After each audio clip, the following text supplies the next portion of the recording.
kagaya nga ng sabi ko guys, kung meron kayong gustong gawin, gawin nyo, pero take one step at a time. Parang building blocks lang mga kapiksi. You build your dream one block at a time, di ba? Parang pag nagko-construction, imagine niyo habang sinasabi ko sa inyo, di ba pag nagko-construction kayo, pag magpapatayo kayo ng bahay, syempre una muna, plano-plano, negotiation, di ba ganyan. Tapos kapag ka nandun na sa proseso na magtatayo na ng bahay, di ba? Hukay-hukay muna, tapos tayo-tayo ng pundasyon, mga bakal, tapos unti-unti tinatayo yung mga hollow blocks pagpatong-patong-patong-patong, di ba?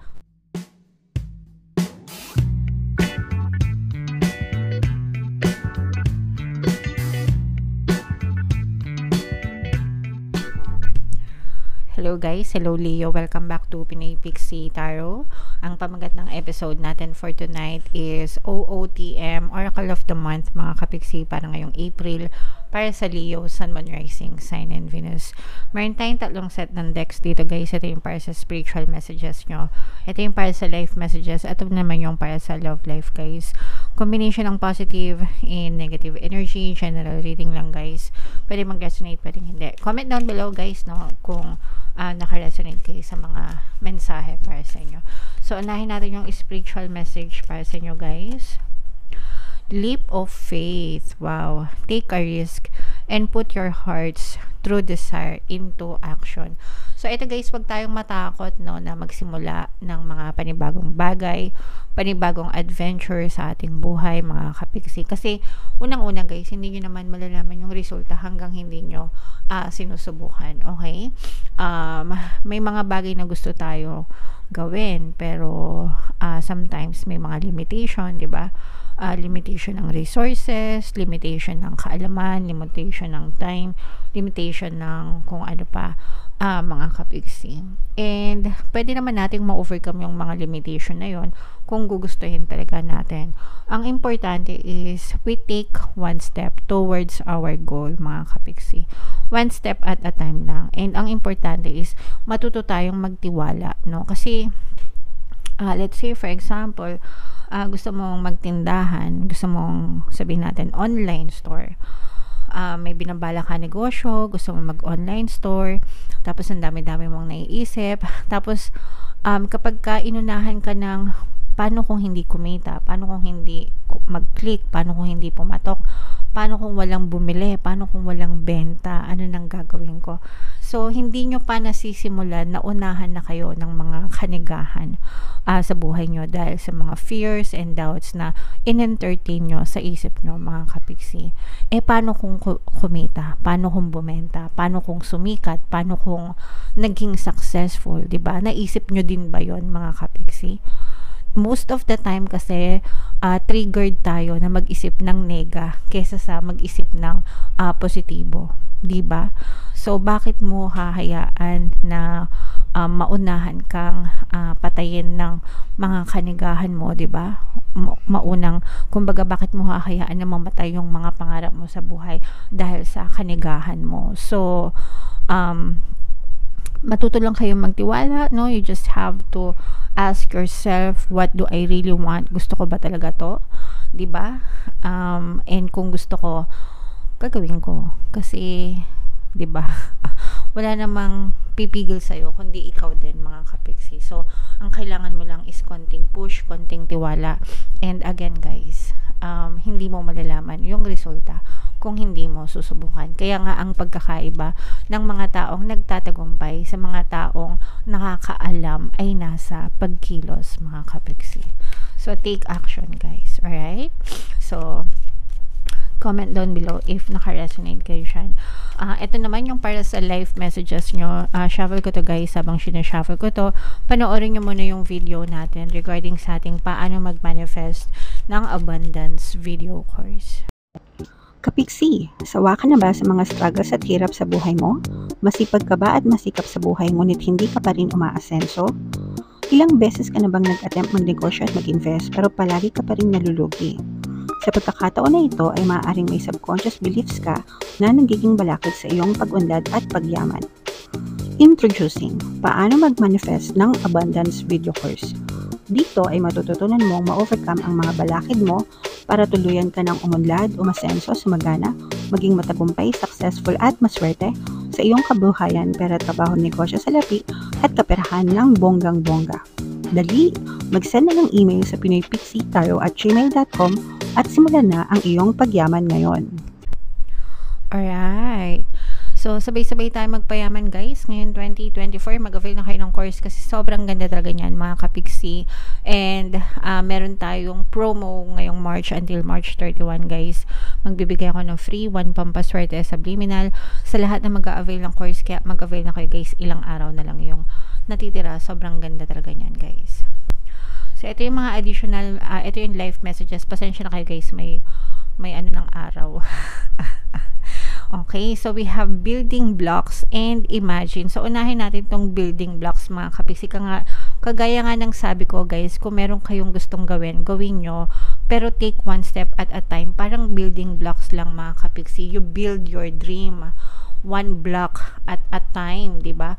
Parang pag nagko-construction, imagine niyo habang sinasabi ko sa inyo, di ba pag nagko-construction kayo, pag magpapatayo kayo ng bahay, syempre, una muna, plano-plano, negotiation, di ba, ganyan.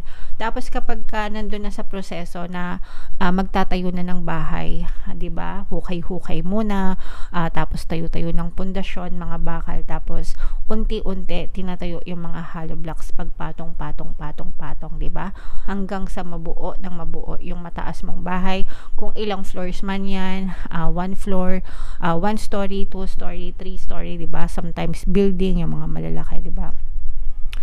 So, ganun guys. And syempre, yung proseso, depende din kung gaano kalaki yung pangarap mo, kung gaano kalaki yung bahay na pinapatayo mo. Syempre, pagka maliit lang yung pangarap mo, ibig sabihin, maliit lang yung bahay na gusto mong ipatayo, mas madali siyang ma-achieve, mga kapiksi. Pero kung mas malaki yung mga pangarap mo sa buhay, mas malaking building yung gusto mong ipatayo, hindi lang bahay, kundi building, mansion, ganyan, or building talaga. Syempre, mas matagal yung proseso. Ang importante is you build one block at a time, mga kapiksi, kagaya ng pagko-construction. So, wag tayong magmadali, guys, but instead, i-enjoy natin yung process ng pagbibuild ng matibay na pundasyon sa buhay mo. Because, kahit na ang effort na ginagawa mo ngayon, guys, in the future, ikaw din ang makikinabang nun. Okay? Yung building na pinapatayo mo ngayon, yung bahay na pinapatayo mo ngayon, sabihin mo na, ang tagal-tagal, di ba? Ang tagal mabuo. Pero, kapag yan naman ay naitayo na, sobrang komportable ka naman yan in the future kapag natirahan mo na. Okay? So, ganon. Kaya wag tayong mainip, guys. Most of the people kasi naiinip sila sa mga manifestation nila. Hindi nila, minsan nagsasawa na sila mag-effort kasi feeling nila wala silang nakikita. When in fact, dadating at dadating yung time na talagang aanihin mo lahat ng para sa inyo, mga kapiksi. Alright? And then, imagine, mga kapiksi, you have to use the power of your imagination all of the time. Mas maganda para talagang ma-manifest nyo yung mga bagay na desires nyo, mga kapiksi. You don't know how powerful your mind is until gamitin mo siya sa mabuting paraan, guys, no? I'm saying this based on my own experience. That's why I'm sharing this to you sa lahat ng mga, especially do sa mga manifestation natin, guys, no? Yung mga tinuturo ko, it's also based on my experience, and yung mga natutunan ko rin, sinishare ko din sa inyo. Yeah, our mind is very powerful, guys. We are really creating the life sa buhay natin. Whatever you perceive to be true, imagine to be true, it's going to be in your future, guys. So, imbis na mag-imagine kayo ng puro problema, puro stress, puro worry, imagine niyo what would you feel, what would you see, what would you hear if you are dreaming your dream life now, mga kapiksi, if you are living your dream life now. Okay? Alright. So, yeah. Comment down below if naintindihan nyo. Sana naintindihan nyo, guys. Ang sarap lang sa pakiramdam, guys. So, yung next na message natin is yung sa love naman, guys.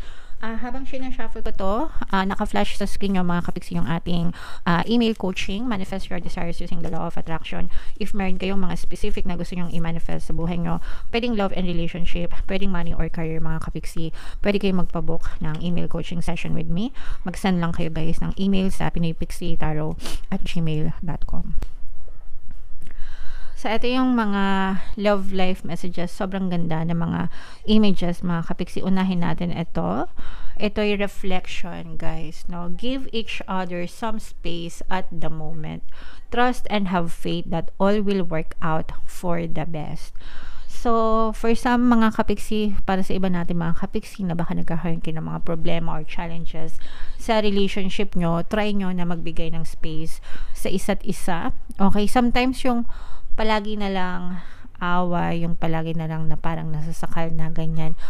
Kahit anong usap nyo, wala kayong nare-resolve kasi masyado kayong focused dun sa problema. May tension, may negative vibes, no? Negative energy between you and your person. Sometimes kailangan lang magpahinga ng konti.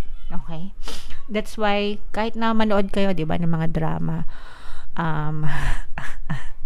ayan na naman tayo sa mga drama. Ng mga drama, di ba? Kasi based din yun sa mga pangyayari ng mga tao, 'di ba? Sometimes kailangan nilang mag-cool off, kailangan nilang mag-break only to realize na mahal pala nila yung isa't isa, 'di ba? So, kayo din guys, you can also try that, no? Para ma-realize nyo rin kung mahal nyo ba talaga sila.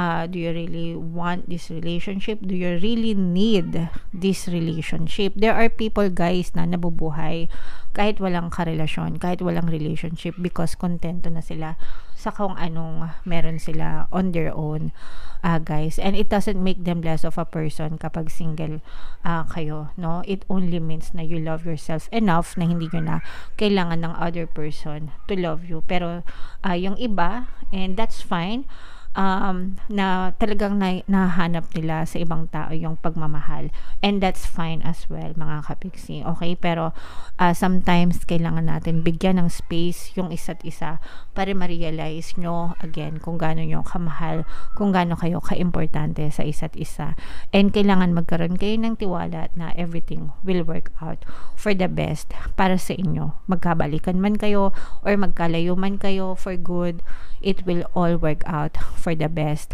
para sa inyong dalawa. Okay? And time, no? You are trying too hard. Give it time. Yun nga yung sinabi, no? Sometimes, no? Pabalik tayo ng pabalik.